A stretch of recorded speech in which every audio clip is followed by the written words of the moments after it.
Guys, ang ulam namin yung gulay tsaka daing. Tapos may cucumber, tapos sinawsaw sa suka. Ayan. Andito ako sa kwarto. Masama yung pakiramdam ko. Malis kami kanina ni Papa. Kaya lang, sumikip yung dibdib ko, sumama yung pakiramdam ko. Bumaba, natakot ako guys kasi yung nagsasalita doon sa harapan, hindi ko na siya maintindihan, tapos medyo malabo na yung pagtingin ko sa kanya, kaya nagpahatid na ako kay Papa dito sa bahay. Yung nag-check ako ng sugar ko, ayun, nag-check ko. Nag-check ako, ang baba pala ng sugar ko. Hindi naman siya yung ganun kababa, kaya lang lagi kasi mataas ang sugar ko, kaya 92 yung sugar ko, tama lang sana, kaya lang nitong nakakaraang linggo mataas talaga siya, medyo hindi kinaya, bigla siguro bumaba yung sugar ko. Kagabi ako 174. Kanina hindi pa ako, buti hindi ako uminom ng gamot kanina, tapos bigla siyang bumaba. Iba yung pakiramdam guys, yung nanikip yung dibdib ko, tapos yung parang hinang-hina ako na hindi ko, yung parang gusto ko nang humiga, ganon. Parang feeling ko yung hihimatayin ako. Ayun, buti na lang okay na ako ngayon. Nagpahinga ako, nahiga. Tapos, kakain na. Halika na, kain na. Si Clark, masamang pakiramdam din yan. Ito, pagkain ko. Wala tayong hindi bumili si Papa ng masarap sana kung may sinabawan na isda. Oo. Yung sinabawan. Samay mo, pakiram. Sige na. Silipin natin dito si Clark. Clark!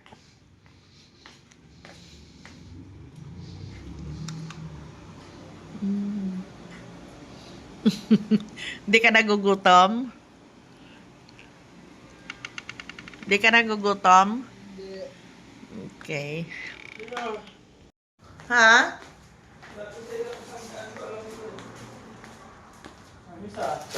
Ang isa?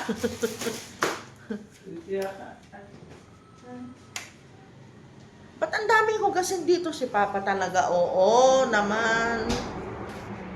Hello guys. Alas na? Malis kanina si Papa. Alas 10 na, wala pa siya. Papainit lang ako ng tubig. Si Kuya Clark andyan sa kwarto niya. Pabalik-balik yung lagnat niya, tapos masakit ang ulo. Ganon kami ni Papa noon. Mahigit isang linggo kami nagkasakit ni Papa. Tapos nung sinakitan naman kami ng tiyan, din yan, pabalik-balik din hanggang ngayon. Ako naman guys, yung sugar ko bumaba masyado. Kahapon, umuwi kami. Sakit ng dibdib ko. Tapos hindi na ako sanay sa yung mababa. Hindi naman siya ganun kababa. Dati-dati nabot ako ng 65. Pero ngayon 93. Bumaba na 93. Medyo nahirapan ako. Sumakit yung dibdib ko. Tapos yung yung BP ko, okay naman siya. 115/70. Okay sa akin yun. Mag-map lang ako dito kasi naamoy ko yung map ako dito kasi naamoy ko medyo amoy ni Sky, ni Depela. Kailangan ko yatang labhan yung pero pag malakas-lakas na ako, pag medyo okay na. Nagki-crave kami ni Clark ng ng sinabawan.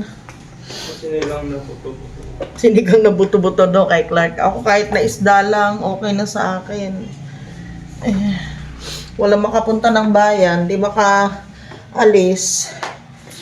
Kasi hindi ko pa rin kaya. Si Papa din, di naman, ayoko din mapupunta siya ng bayan na siya lang. Mag-isa lang siya.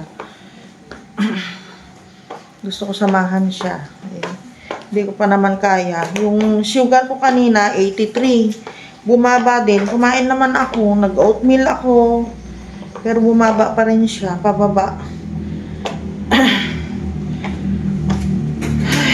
wala kaming mautusan na ano na pupunta ng bayan. Papabili sana kami ng ano, ng makakain. Wala. Meron dito mga chips. Ay, gusto mo ng chips? Ano yung kumuha ka dun sa ano, sa kwarto, bumili si Papa pala kagabi. Oh, naubos nila yung isang ano. Andun sa yung sa kama mo doon. May ay kulay red yan na ano, na paper bag, na ano yun? Yung bag galing ng Osaid. Bukas na yung Osaid dito, guys. Meron na kaming ano, bilihan, pero mga chips lang naman nabibili diyan. Wala silang putas. What's that? Sige. Ano ka? Magtsatsa uli ako. Maganda yung pakiramdam ko. Ikaw, Clark, gusto magkape? Ito, nagpainit ako. Tubig. Kape tayo. Habang wala pa si Papa. Agising lang ng Bella, oh. Kamaldita-rits, nandun sa ilalim. Ako nang mapalit ako ng palit dyan sa ano, parang hindi malansa dito. Kasya na ba ito? O maraming tubig. Kasya na yan. Grabe. Mahina pa ako. Nangihina ako. Matigas pa ito. Ay na ito. Map.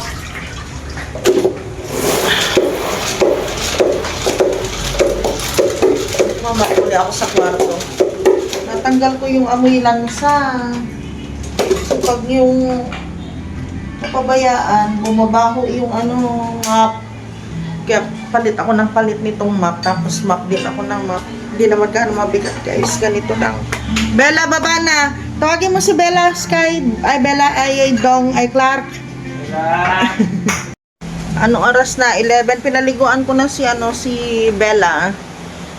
Mag-alas 12 na. Wala pa si Papa. Dali ako manghina, guys. Ganun pala pag yung, ano, yung mababa ang sugar. Mahinang mahina.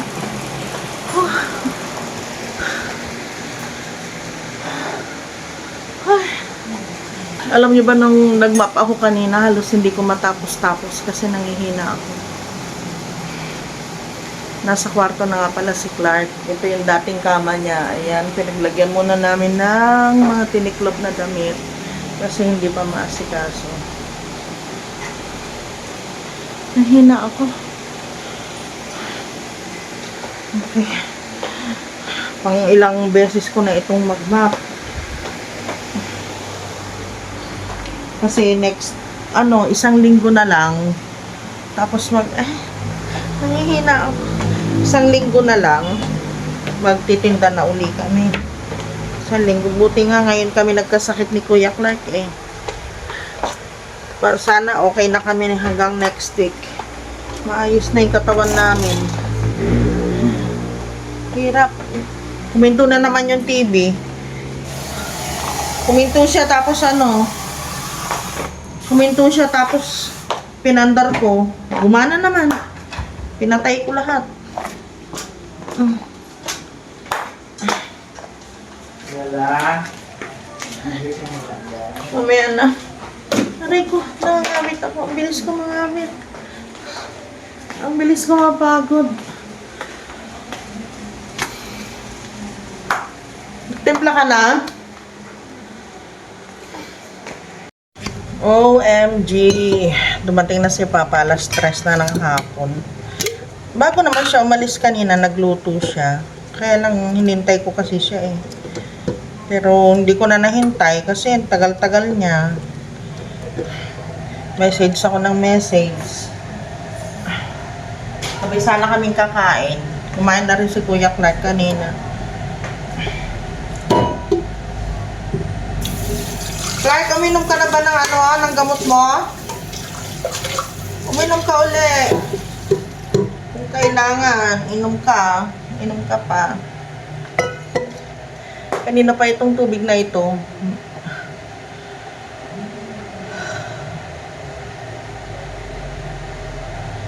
Ayun talaga. Mahinang mahina.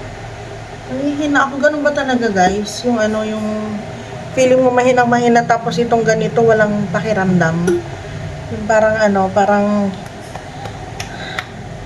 pati magsasalita.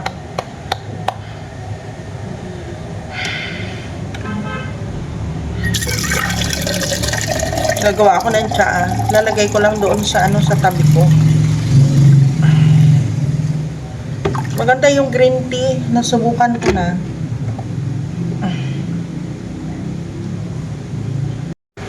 Ito yung ano, isang ano na lang, isang pack na lang yung natira dun sa dinating ni Ate Cheng na green tea. Buti na lang yung kaibigan ko, meron din siyang ano, may mga anak siya sa Dubai. Binigyan niya ako, hi Ate Fe, thank you dun sa ano, sa green tea na binigay mo sa akin. Nahihina ako. Halika na, Sky, Bella, doon na tayo, love. Doon na tayo sa kwarto. Halika na.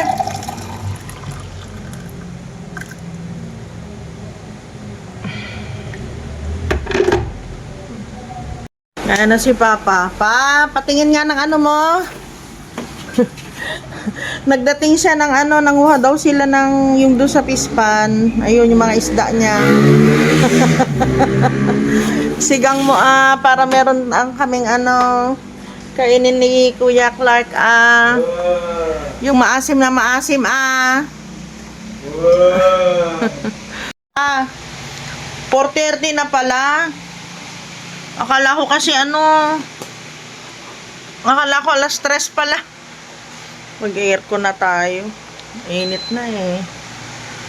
Kanina pa mainit pero ano kasi pag mag-isa lang ako dito parang nanghihinayang naman ako.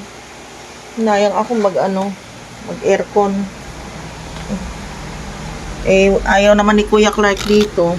Ay. Ha? Nilinis niya yung isda. Ay! Nilinis niya yung isda na idinating niya. Kaya ang tagal niya dun sa ano. Tagal niya dun sa kusina. Sumakit na yung likod. Siya lang talaga nakakapagtrabaho ngayon. Ako pa unti-unti lang. Konti lang yung ginagawa ko. Yung kaya ko lang, guys. Kasi sumadi yung pakiramdam ko. Saka madali ako mapagod. Hingal na hingal ako.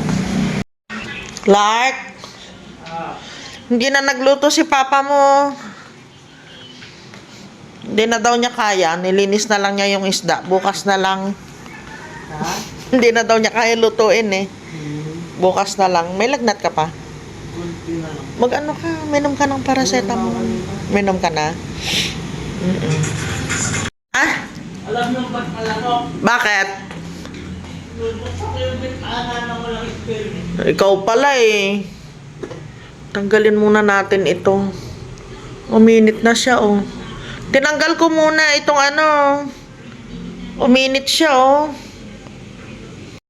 Nabigo. Disappointed ako. Kala ko makakahigop na ng sabaw eh. Pagod naman na daw siya. Nilinis na lang niya yung isda. Tapos ano, nilagay na lang sa ref. Bukas na lang daw lulutuin. Nais ko na yung mga unan. Andito na. Mamaya, pagtagin mo ako pag nagugutom ka na Good morning guys. May lipstick pa rin. Hindi ko natanggal kagabi. So, nabigo kami kahapon ni Clark na kumain ng sinigang. Kasi pagod na si Papsi. Tapos, nilinis na lang niya yung mga isda. Sa kanya nilagay sa rep. Ngayon, lulutuin namin ni Clark. Hindi kami nakatikim ng sabaw ni Clark kahapon, kagabi. Nagkikrave pa naman kami. Si Clark, pabalik-balik yung niya. Yung lagnat niya. Ako, nagising ako, mababa yung sugar ko. Kagabi ang kinain ko lang dahil wala kaming ulam. Hindi na nagluto si Papa. Meron siya niluto kahapon yung yung biryani. Eh puro rice naman yun, hindi ko makakain. Ayun, nilalagnat pa rin si Clark. Nag-oatmeal ako ngayong umaga paggising ko kasi gutom na gutom ako. Dahil kagabi Yun nga, yung tuna lang yung kinain ko. Tuna in can. Yung plain siya with oil. Ala, na ano siya. Nagluluto siya. Nagpiprito na siya. Tapos pinatanggal ko yung oil kay Clark. Tapos pinalagyan ko ng ng cucumber. So yun na yung hapunan ko. Kaninang maga paggising ko, 84 ba? 87 yung sugar ko. Hindi na ako guys, hindi na nasana yung katawan ko, parang pag ganun na yung yung sugar ko. Nangihina na ako kasi laging mataas na yung sugar ko ng mga ilang buwan eh. Nag-BP naman ako, yung BP ko is 110 kaninang paggising ko, 110 over 90. Tapos ngayon, ka-BP ko lang 114 over 72. Tapos yung sugar ko, nag-oatmeal ako kaninang umaga. Hindi ko siya nilalagyan ng asukal guys. Parang ganun lang, oatmeal lang para may laman lang yung tiyan ko. Walang asukal, walang gatas, walang kahit oatmeal lang siya. Ang sugar ko ngayon is 72. Kaya nanginginig ako. Yung tuhod ko walang lakas. Tapos yung yung balikat ko parang wala siyang puwersa. Ganun yung pakiramdam ko. Ganun ba talaga guys? Comment down below nga po. Meron nag-comment sa akin, bawal daw yung yung oatmeal kasi tataas yung sugar ko. Dahil dun sa sugar, hindi na po ako naglalagay ng sugar sa oatmeal ko. Parang yun na lang ang ginagawa ko na rice. Tapos konting-konti lang, wala pang isang cup yung kinakain ko. Pero ngayon bumaba pa rin, nag-oatmeal ako kanina, tapos ngayon 72. Kaya hindi ako nakasama kay Papa, isa lang yung lumabas. Dahil sobra yung panghihina. Kala ko nga mapupunta ako sa sa hospital kagabi. Kasi sabi ko sa kanya sobrang hinang-hina ako. Tapos ngayong umaga, inaano ko yung sarili ko. Tinatansya ko yung sarili ko. Ganon siya. Tapos pag nag-rice ako, nagiging 120, 161 kahapon nag-rice ako, naging 161 yung sugar ko. 161. Tapos after 3 hours, bumaba na siya. Tuloy-tuloy na sa pagbaba hanggang ngayong umaga. Alam niyo, pag ganito na masama yung pakiramdam ko, ito lagi kong karamay. Si Madam Sky. Lagi kong karamay lagi kong kasama dito sa kwarto.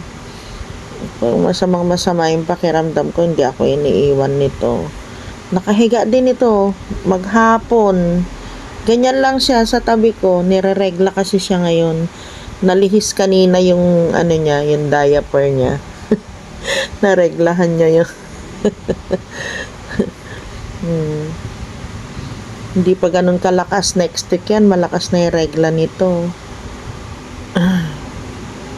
Hindi pa ako nakabili ng diaper niya. Pero meron pa ditong isa yata. Isang diaper, isang araw yung nagagamit nito si babaita.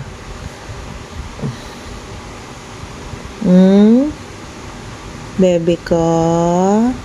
Hindi ko makita yung mga panty niya na na ginagamit nila ni Bella. Pag ganito na meron silang regla. Bait ito Si Bella andun, palakad-lakad lang siya. Clark, nandun ba sa labas si Bella o nandito sa loob? Bella? Bella, ay ayun siya, dito din pala. Pinaliguan ko ito kahapon kahit nanghihina ako. Kahit masama yung pakiramdam ko kasi ang bantot-bantot niya. Tapos inano ko siya, ginupitan. Bella? Belanji?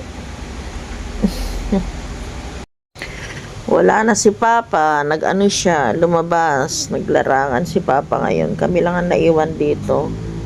Nakakainip dito sa kwarto kasi yung TV namin nagpapalya na, palya-palya na.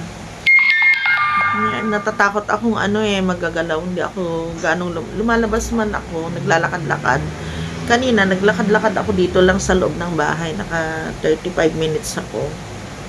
Para mahirap kasi lagi lang nakahiga. Kaya lang, nanghihina ako, biglang tumitiklop yung tuhod ko. Baka ako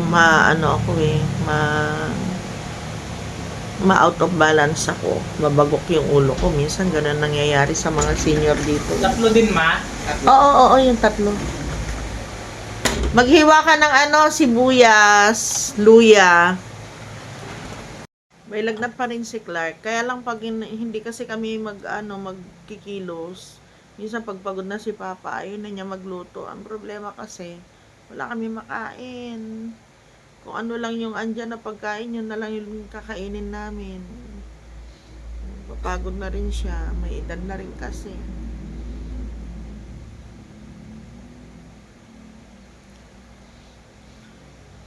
Ilang araw na kami nagki-crave ni Clark sa sa may sabaw. Hindi rin siya makapamalengke.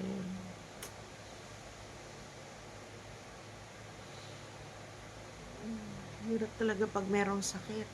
Mahirap. Buti nandito si Clark.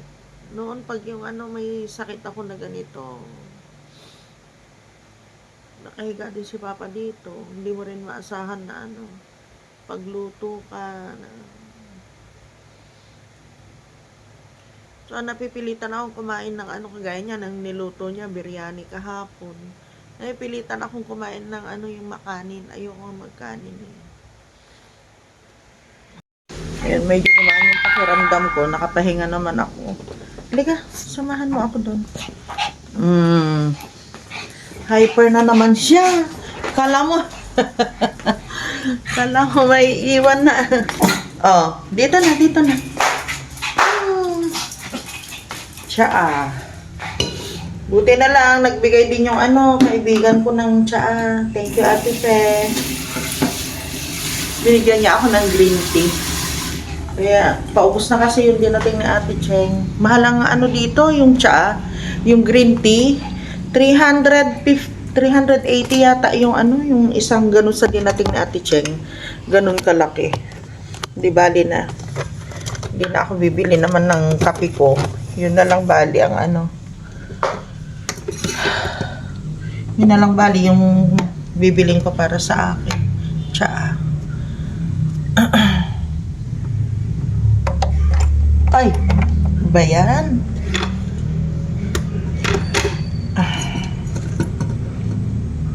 Sabi ni Clark, grounded daw dito sa bahay. Yung mga electrical kasi pag sinaksak mo, nag-spark. Etong namin dito, yung tubo dito, papunta dito sa sa lababo namin. Siya, sa ilalim.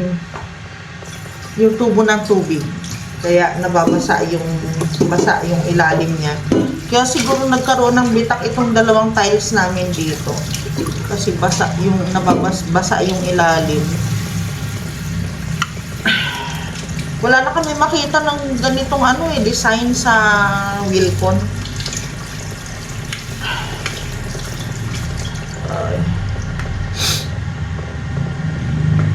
Painit lang ako ng tubig tapos sasamahan ko si Clark doon sa sa labas. Yung mga mga lalagyan namin dito, yung mga babasagin, sabi ko pang dito sa loob yon. Tapos yung mga mga ganito, mga plastic, lalagyan ng asukal kasi minsan nagmamadali para hindi mabasag. Guys, medyo mahaba yung vlog ko kahapon, kaya dudugtungan ko lang ngayon kasi gusto ko makapag-shoutout yung mga laging nagko-comment sa amin, kagaya ni Ma'am Maria Lisa Tenco, maraming salamat po. Shoutout din po kay Ma'am Jocelyn Vargas, the Villorente Familia.